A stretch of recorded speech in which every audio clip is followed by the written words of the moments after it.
اگر ضمیر زندہ ہے تو مر کیوں نہیں جاتے؟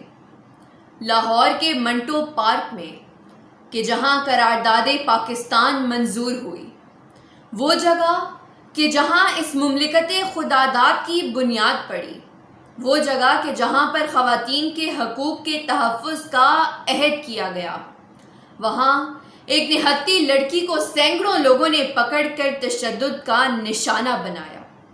حوا کی بیٹی سے ہونے والے ظلم کا سن کر بہت اچھے طریقے سے سمجھ آ گئی کہ لوگ بیٹی مانگنے سے کیوں ڈرتے ہیں۔ ایک لمحے کو محسوس کیجئے، وہ آپ کی بہن اور بیٹی بھی ہو سکتی تھی۔ ایک چھوٹی سی ویڈیو بنا رہی تھی، اب چاہے وہ ٹک ٹاک ویڈیو ہو یا یوٹیوب، کیا فرق پڑتا ہے؟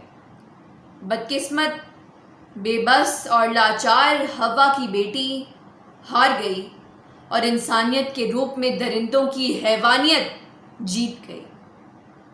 تم جو انسانوں کی تہذیب لیے پھرتے ہو، تم سا وحشی کوئی جنگل کے درندوں میں نہیں۔ ریاست مدینہ کی بات کرنے والے امیر ریاست سے ہاتھ باندھ کر درد مندانہ فریاد ہے، بطور امیر ریاست سزا کے لیے کوئی ایسا قانون بنا دیجئے کہ ایسے درندوں کا انجام دیکھ کر کوئی بھی اس طرح کی درندگی کرنے سے پہلے 1000 بار انجام کا سوچا کرے۔ مدد مانگتی ہے یہ حوا کی بیٹی، یشودھا کی ہم زلف رادھا کی بیٹی، پیمبر کی امت زلیخا کی بیٹی، مدد مانگتی ہے یہ حوا کی بیٹی۔